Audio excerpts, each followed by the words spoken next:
भाई यहाँ देखो आपके बोर्ड में क्वेश्चन दिया गया है जिसमें आपको मिसिंग वैल्यू निकालनी है फाइंड, है ना। तो यूपी का क्वेश्चन है अरिथमेटिक प्रोग्रेशन का, जो कि जनरल फॉर्म हमें पता है कि जनरल फॉर्म क्या होती है। हमारा फर्स्ट टर्म होता है ए, सेकंड टर्म होता है हमारा ए प्लस डी, थर्ड टर्म होता है हमारा ए प्लस टू डी और थर्ड फोर्थ टर्म होता है हमारा ए प्लस थ्री डी। तो यहाँ पे अगर देखो दो टर्म दे रखे हैं, इसे हम सॉल्व करेंगे। तो पहला टर्म दे रखा है A plus D, A plus D equal to 13, तो ये हमारे पास फर्स्ट इक्वेशन हो जाएगी। सेकंड दे रखा है ए प्लस इक्वल 3, ये हमारे पास सेकंड इक्वेशन हो जाएगी। ठीक है, दोनों इक्वेशन को क्या कर दो, सब्ट्रैक्ट कर दो। माइनस माइनस माइनस, ए से ए खत्म, 3d में से डी गए तो कितने बचे, माइनस के 2d, और 13 में से 3 गए तो 10, माइनस 2 से इसको डिवाइड करेंगे तो हमारे पास में माइनस का 5 आ जाएगा, डी की वैल्यू 5 आ जाएगी। अब इस डी की वैल्यू को किसी भी इक्वेशन में पुट कर दो। तो हम पहले फर्स्ट इक्वेशन में करते हैं, पुट इन इक्वेशन फर्स्ट में पुट करते हैं तो a प्लस माइनस के 5 इक्वल 13, माइनस 5 को उधर लेके जाएंगे तो प्लस का हो जाएगा, यानी कि 13 प्लस 5, तो ये हमारे पास क्या आ जाएगी, 18 आ जाएगी। यानी कि हमारे पास फर्स्ट टर्म निकल आया है, ये हमारा क्या आ जाएगा, फर्स्ट टर्म हो जाएगा। और हमें कौन सा टर्म निकालना है, हमें थर्ड टर्म निकालना है, यानी कि a प्लस 2d। तो हमारे पास a भी है और b भी है, a plus 2d equal to a की वैल्यू क्या है 18 प्लस 2 इंटू में माइनस का 5, हो जाएगा 18 प्लस 2 5, यानी कि माइनस का 10।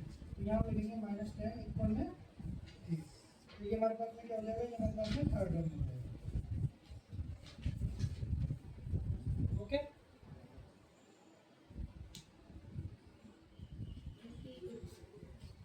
देखो ये उसी क्वेश्चन का दूसरा फिफ्थ पार्ट है।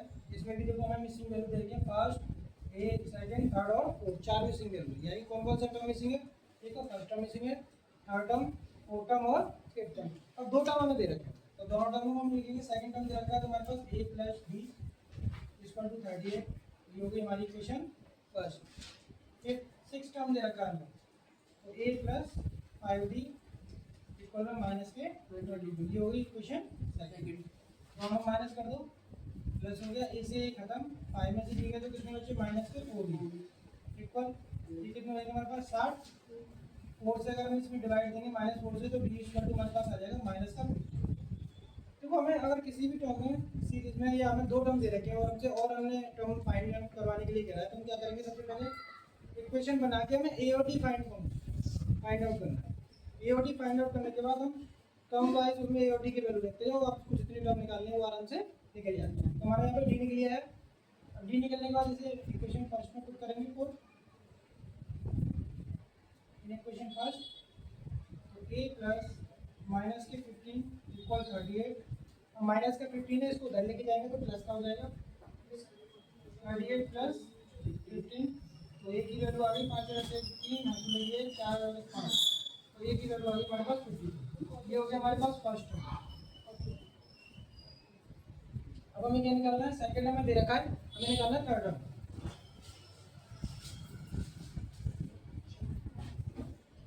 तो थर्ड टर्म हम निकालेंगे तो थर्ड टर्म हमारा क्या होता है, a प्लस 2d, तो a की वैल्यू क्या हमारे पास 53 और d की वैल्यू क्या है माइनस के 15, तो ये हमारे पास हो जाएगा 53 माइनस के 30, कितना आ गया 23, है ना। थर्ड टर्म हमारा 23 आ गया। अब हमें निकालना फोर्थ टर्म, फोर्थ टर्म हमारा होगा a प्लस 3d, a की वैल्यू क्या है 53 प्लस 3 इंटू माइनस 15, और 15 3 कितने होते हैं 45, यानी कि 53 माइनस के 45, तो 13 में से 5 गए तो कितने बचे 8, और 4 में से 4 गया 0, ये हमारा फोर्थ टर्म निकल गया है। और हमें निकालना है फिफ्थ टर्म, तो फिफ्थ टर्म हमारा होगा a प्लस 4d, यानी कि 53 प्लस 4 इंटू माइनस के 15, और 4 5 जा कितने 15 4 जा कितने होते हैं 60, तो ये हो जाएगा 53 माइनस के 60 इक्वल में क्या आएगा हमारे पास माइनस का 4 आएगा। तो इसी प्रकार से अगर कोई भी आपको मिसिंग टर्म वैल्यू देखे तो आप आसानी से निकाल सकते हो। सबसे पहले ए और डी फाइंड आउट करो और वैल्यू को टर्म वाइज अपने उसमें वैल्यू को पुट करते हो, तो बहुत ईजी है। Thank you.